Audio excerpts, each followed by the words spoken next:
나무늘보의 이름은 나무와 느림보가 합쳐진 것인데 이 나무늘보의 특징에 대해 알아봅시다. 너무 느린 움직임 탓에 무능력한 동물이라는 인식이 있으나 실은 나름대로 환경에 적응을 했다고 합니다. 움직임이 느린 것은 근육량이 적기 때문인데 그 덕에 에너지 소모량도 적습니다.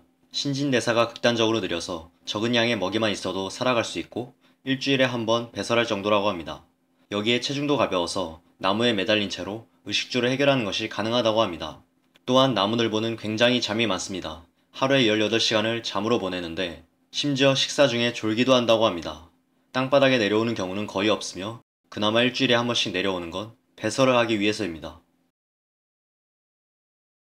나무늘보의 주식은 나뭇잎인데 문제는 이 나뭇잎이 영양가가 너무 없고 뱃속에 들어가서 한 달이 지나도 소화가 거의 안 된다는 것입니다. 얻을 수 있는 에너지가 너무 적어 나무늘보는 방법을 찾게 됩니다. 바로 신진대사를 극도로 낮추는 쪽으로 진화하는 것입니다. 이 때문에 현재의 나무늘보들은 하루에 나뭇잎 3개만 먹어도 충분하다고 합니다. 흔히 나무늘보는 느리다고 알려져 있습니다. 하지만 영양가가 풍부하고 소화도 잘 되는 먹이가 잔뜩 공급되는 동물원에서는 활발하게 움직일 수 있다고 합니다. 다만 어디까지나 야생에 비해서지 느린 건 마찬가지입니다. 나무늘보는 나무에 매달려 살기 때문에 털이 거꾸로 나며 움직임이 너무 느려서 털에 녹조류가 자랍니다.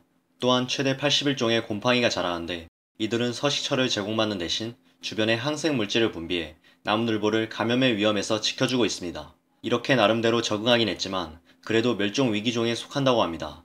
이들의 서식지이자 유일한 보호막에 해당하는 정글이 빠르게 파괴되어 가고 있기 때문입니다. 결국 자연이 아닌 인간의 영향이 크다는 것입니다.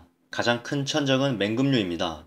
가끔 소형 육식동물들에게 잡아먹히기도 합니다. 치타가 전력 질주할 때 시속 110km로 달리는데 나무늘보들은 전력 질주하면 시속 200m가 고작입니다. 드물게 나무늘보가 빠르게 움직일 때가 있습니다. 바로 물에 빠졌을 때라고 합니다.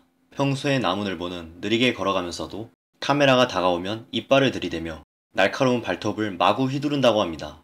느리다고 우습게 봐서는 안 된다는 것입니다. 나무늘보는 발톱을 이용해서 하루 종일 나무에 매달려 있는 탓에 발톱이 상당히 흉악하게 진화했습니다. 상아와 비슷한 형태로 심하게 안쪽으로 구부러져 있는데 매우 굵고 단단하며 뾰족하다고 합니다. 장성한 나무늘보의 발톱에 찔리면 큰 부상을 입을 수 있으니 주의하도록 합시다. 나무늘보는 위장술이 꽤나 뛰어납니다. 몸 빛깔이 나무와 똑같기도 하지만 평소에는 풀이나 앞을 등 뒤에 매달고 다니면서 꼼짝없이 가만히 있기에 찾기 어렵다고 합니다. 꼭 힘이 강해야만 생존하는 것이 아니란 것을 증명한 동물이 바로 나무늘보입니다. 다만 느리다 보니 이렇게 먹이를 빼앗기기도 합니다. 참고로 나무늘보의 교미는 거꾸로 매달려서 5초 만에 끝난다고 합니다.